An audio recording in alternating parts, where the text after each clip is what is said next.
at the ICC Durban. Get your ticket on 031-303-3520. That's 031-303-3520. The 10th SABC Crown Gospel Music Award, brought to you by the World Gospel Powerhouse.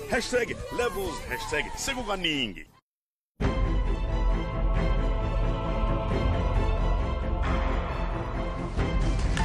A nation and a ground single into center field for Gift Ngope. You have to check his heart rate again. Gift Ngope's first at bat in the major leagues. The man from South Africa singles to center, and that ball will be tossed out. It might go to Ngope. It might end up in Cooperstown.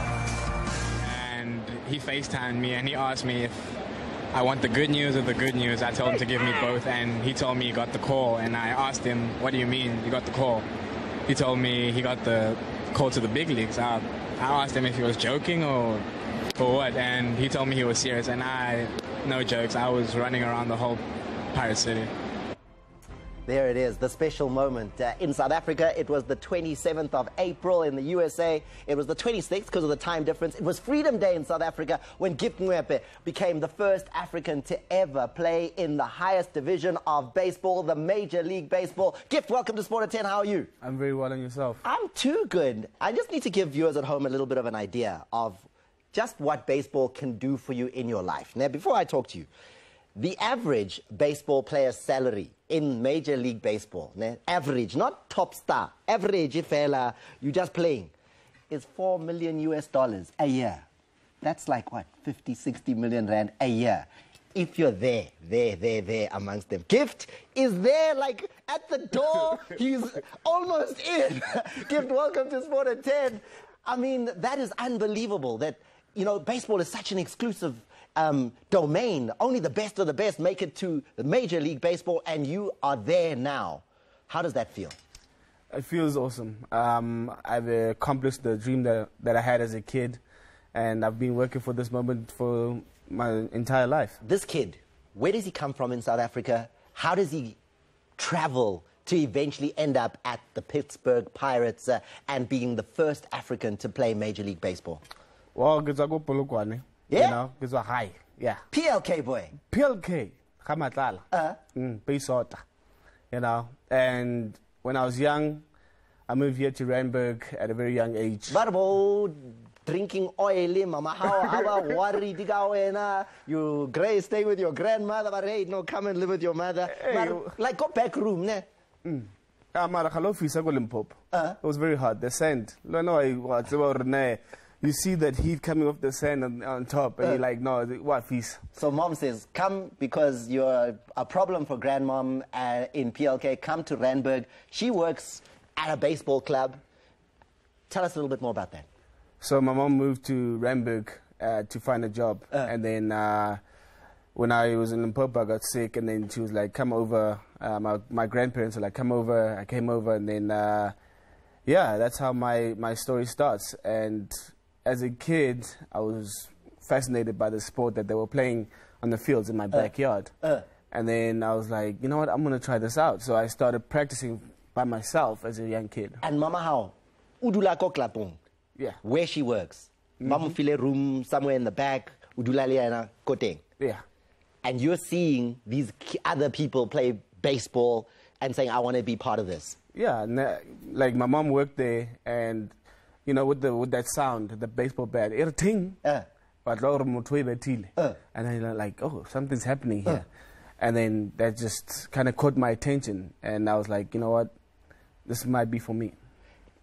Somebody sees you and says, okay, try it, and it turns out like you've got talent.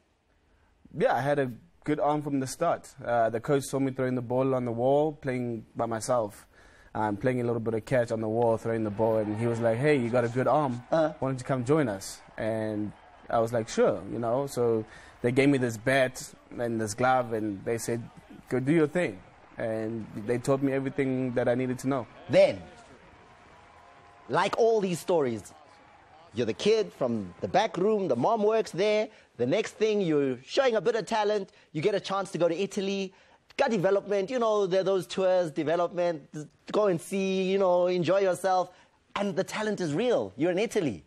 Yeah, I mean, I was very fortunate to travel with the South African baseball team to a variety of countries and, you know, learn more about baseball and how other countries are played. And 2007, the MLB scouts came around and they saw me and they were like, okay, we want to invite you to Italy to come for a training camp for like a month. This is like, they teach you everything about baseball, you know, Uja baseball or Oblala baseball or like everything. And I'm like, okay, so they gave us like straight 28, 30 days of straight baseball and how it's going to be in the States. Eventually, years go by, you're now part of the Pittsburgh Pirates. Every year, baseball magazines are talking about you as being the best infielder in the lower divisions. They see you, they say, come up to the top division, come up to what they call the big show, come and show us what you can do. Yeah, so 2008, I got signed from when I was in Italy from Pirates, and then started my first season in 2009 with the Pittsburgh Pirates rookie team. So go development. Go fast. Yeah. Yeah.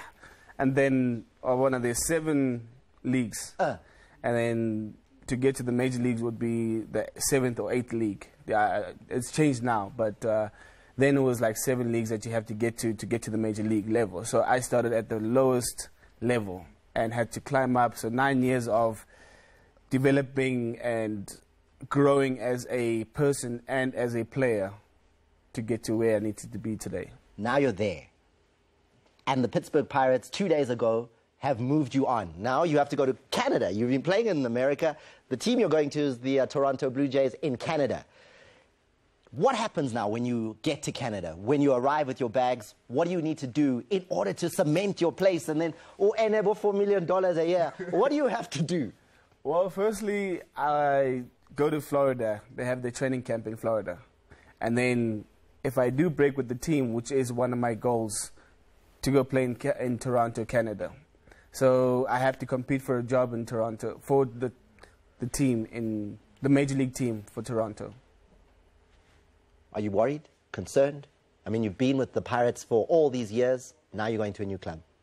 It's new challenges, new adventures for me, you know. So I have to go there with the same goals that I have, you know, to be in the major leagues and stay there for, you know, 5, 10 years and become a big star. What is the one thing that you will do? Because when you sign a contract with $5, $10, $20 million, it's available. People are signing that. And we know you have the talent. When you get that opportunity, what is the first thing you will do when you're making that kind of money? I mean, I have a lot of ideas that I've thought about as a kid, what I might do with that kind of money. And first of all, I would like to build a stadium in South Africa and maybe get like 2 teams from America to come play in South Africa one day. And maybe develop some sort of a league that people will get paid, like a semi-pro league, like they do in Australia. So people in South Africa have a better chance of getting signed one day. Gift Ngwephe. In the history of Africans, no African has ever played in Major League Baseball. This is the first one, and we are so proud of your achievements so far. All the best in Toronto. Looking forward to seeing you be a regular in the Major League next year. Thank you very much. That's Gift Ngwephe. We're going to a break. After the break, Terence, we want to hear a little bit more about your music, that soul, that romantic side of you after this.